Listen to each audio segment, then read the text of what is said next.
जय हिंद साथियों, नमस्कार। मैं हूं एसपी सिंह बघेल। आप देखना शुरू कर चुके हैं जनहित जागरण।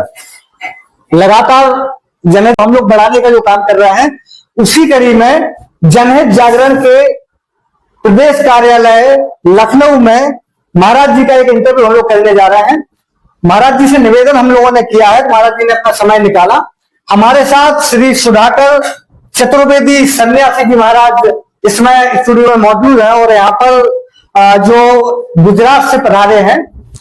तो लखनऊ कैसे आना हुआ और महाराज जी से और भी हम लोग काफी वार्ता करेंगे। महाराज जी, आपको दंडवत प्रणाम। जनहित जागरण में आपका बहुत बहुत स्वागत है, आपने अपना समय दिया। तो महाराज जी, पहले तो अपना एक भक्तों को परिचय दे दें, जो व्यूअर्स हैं जो सुन रहे हैं, और एक संदेश उनके लिए। मैं मूलतः समूह कार्यकर्ता हूँ, स्वयंसेवक हूँ। महाराष्ट्र में 90 के दशक में मैं बहुत समय तक प्रचारक था। अभी मेरा आश्रम मध्य प्रदेश रतलाम जिले में है और गुजरात के अहमदाबाद शहर में है। लखनऊ प्रवास पे हूँ, बहुत सारे कार्यकर्ताओं से भक्तों से मिलना जुलना हो रहा है। जी जी। 2008 में मालेगांव में एक बम ब्लास्ट हुआ था। उसी केस के परिप्रेक्ष्य में बहुत साल तक हम लोग बंदिश रहे, जेल में रहे। जनरल पुरोहित, साथी प्रकाश सिंह ठाकुर जी जी और अन्य सारे हिंदू थे। तो अभी 31 अगस्त को माननीय न्यायालय का फैसला आया है, तो क्लीन चिट मिली है। जी जी। तो उसी विषय में थोड़ा सा महाराज जी से मुलाकात करना था लखनऊ में। जी उसमें मिला है जी। और काफी आज चैनलों से काफी डिबेट हुए हैं जी।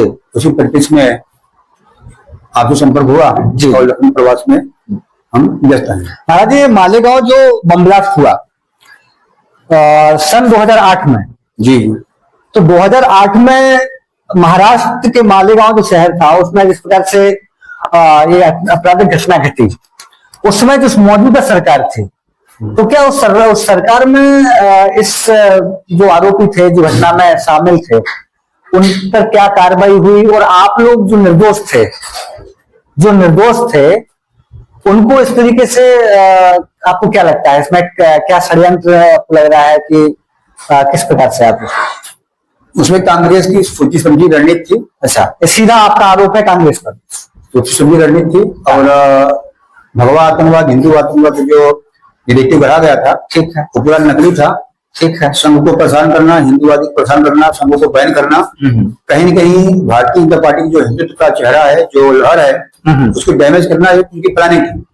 उस प्लानिंग में सभी प्रकाश सिंह ठाकुर जी, कर्नल पुरोहित, स्वयं मैं था और मैं 4-5 कार्यकर्ता थे। सबको एक सुनिश्चित तरीके से अरेस्ट हुई और 9 साल 11 महीने हम जेल में रहे। और आपको किस आरोप में, आपको क्या ऐसा उनके पास एविडेंस था? 17 साल तक केस चली हमारी।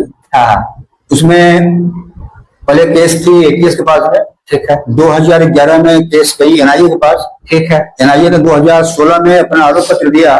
उस आरोप पत्र में साथी प्रकाश सिंह को क्लीन चिट मिली थी, लेकिन न्यायालय का मानना था कि हम ट्रायल चलाएंगे। तो उन्होंने ट्रायल चलाया 7 लोगों के ऊपर, जो कि 31 अगस्त को हम निर्दोष साबित हुए। 1000 पन्ने का जो जजमेंट है कोर्ट का, मुझे बहुत सारी बातें लिखी कोर्ट ने, क्योंकि सभी हिंदुओं को या जो हिंदूवादी समूह हैं उनको समझना और जानना चाहिए कि माननीय न्यायालय के जो आदेश है वो क्या है, हम लोग क्यों फंसाए गए, क्या थ्योरी थी, क्या अंदर बातें थी, सरकारों को क्या मिला। बहुत सारे परिवार ध्वस्त हुए, 17 साल हो गए, उसमें सफर की हम लोगों ने। तो पूरा कांग्रेस का निगेटिव था।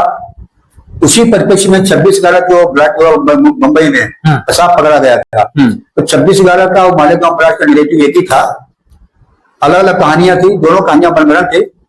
उसमें जो 150 लोग मारे गए थे मुंबई में, अगर शायद पेशाब न पकड़ा गया होता, सारे हिंदूवादी जेल में होते। उस विषय में करकरे उस केस में मौत हुई। तो आईबी ऑफिसर थे, रॉ में काम किया, सीबीआई में काम किया, मुंबई के चीफ थे वो, विजय सारस्कर, कामते और करकरे, 3 का मर्डर हुआ। माननीय सर्वोच्च न्यायालय का जो ऑर्डर है कसाब की फांसी में, कसाब के राइफल से करकरे की मौत नहीं हुई है, करकरे के मरने के बाद उसकी गोली लगी है। तो करकरे का मर्डर हुआ है। तो मर्डर किसने किया, यह विषय गंभीर है। और उसमें यूपीए सरकार थी, शरद पवार सत्ता में थे, बहुत सारी चौकड़ी थी। तो करकरे का जो कॉल डिटेल है, सीडीआर है, वो सरकार ने जब्त किया है, नहीं दे रही है। करकरे की बुलेट प्रूफ जैकेट नहीं दे रही है। करकरे को किसने मारा तो पता नहीं चला है। तो केस अभी बाकी है। हमारे केस में माननीय न्यायालय की जजमेंट है, पेज नंबर 825, 26, 27, सीधा उल्लेख है कि हमारे नासिक के घर में ATS ने ही एड्रेस प्लांट किया था, ऐसा जजमेंट में आया है, ऐसा कोर्ट के ऑर्डर में है कि हम लोगों के खिलाफ जो है फंसाने के लिए मुंबई ATS ने ही एड्रेस प्लांट किया। उस प्लांट करने वाले अधिकारी का नाम है API बागड़े।